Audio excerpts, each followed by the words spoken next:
All right, so the progression is pretty basic progression with just a 2/5 turnaround there at the end. We're in G, and we're doing 4 on the floor strumming. You could also do the eighth note strumming on this if you wanted to, with pulsing to 2 and 4, doing that kind of thing. But we're just going to do quarter notes.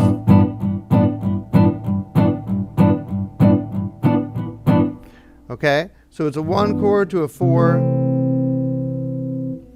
back to a 1, and then we have our 2/5 turnaround, and that's our secondary dominant. That's it for the progression. Pretty simple. Okay, so let's take a look at some of the lead stuff now. So I start off, I'm kind of visualizing this shape for G, okay? And then I'm doing a little chromatic embellishment there on the 5th, up to the 6th. Okay, and now I'm going to kind of outline a G going into a G augmented. It's one of those calling cards we talked about. And that note there, that A, it's just a scale passing tone note. I'm still thinking.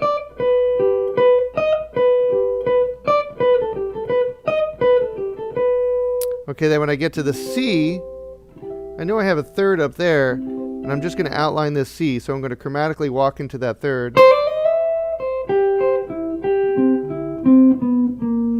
And then chromatically walk down to the 7.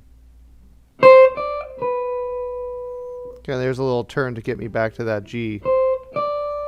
I went up a scale note and then back down. Then I'm going to start visualizing that G. I'm going to start on my 5th, chromatically walking down, and then this is kind of a bebop turn. Okay, so that's something that Leon Rhodes was doing a lot. He was incorporating a lot of bebop into his solo lines. Remember, he's the bridge between Western swing and country jazz. Okay, then we get to our A7 chord, and I'm just outlining the 3rd and the 7, so that tritone. Okay, and then for my 5 chord, I'm going to use a diminished scale. So for this diminished scale, I'm starting actually on the 3rd. And then I'm pretty much just running right down the scale.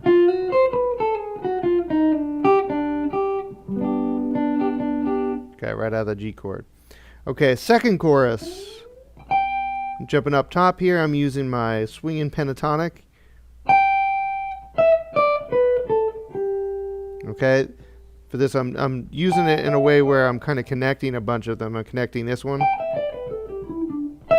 connecting this one, and that one. So there's 3 that I'm connecting together here.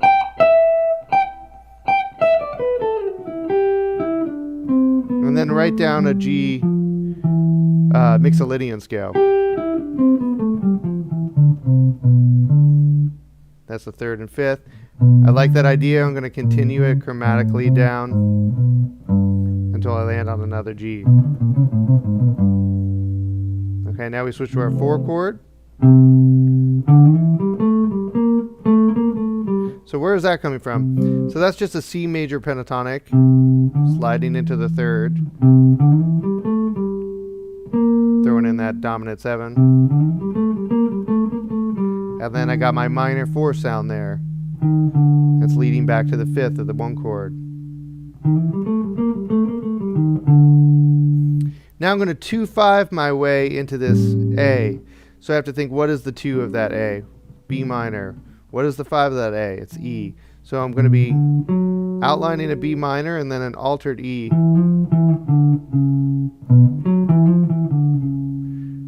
Okay, then I'm landing on the C sharp, which is part of that A chord. It's a little scale embellishment to the root.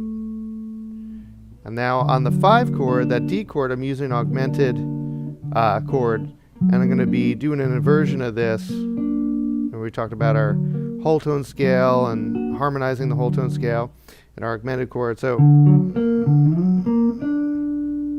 just kind of, I could have done that on these 2 strings here, or this set of strings here, but I wanted to kind of set myself up for this next lick. Okay, and then I'm back in G. Okay, that's all notes from the G arpeggio. One is embellished with a half-step approach, one is embellished with a scale step down. Okay, that's down the pentatonic. And now I'm going to outline the 5 chord. There's my D chord. And I was doing that just before my last note of G. Okay, so when we get into our last chorus here, I'm going to use some chords this time. So I'm going to use a lot of those harmonic calling cards that we were talking about, like the major 7 on the 1. So, and I'm grabbing these because this is really a steel idea, but it sounds great on guitar, so we should use it. So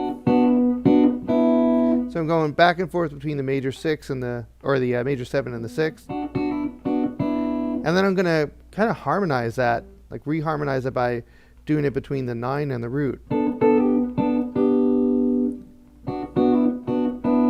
then my augmented 1 chord is leading nicely into an altered 4 chord there. Still got that major 7 up on top. And then I'm going to chromatically walk into another inversion of it. Okay, and then I'm back to the 1. I'm going to bring back that major 7 again. So I have my major 7 against the root. You got that nice dissonance happening, that half-step dissonance. And then that sets me up for my turnaround, the A to D. So what I'm doing here is I'm going to slide back into the 3rd. And then I'm outlining an A7 chord. Those are all notes right from the A7 chord. I'm going to do a similar thing with the D. This is going to be outlining a D9 chord. Sorry, that's outlining an A9 chord. Now I'm outlining a D9 chord.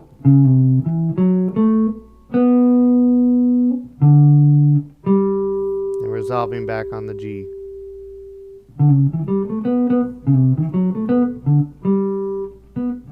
That's all coming right from that G.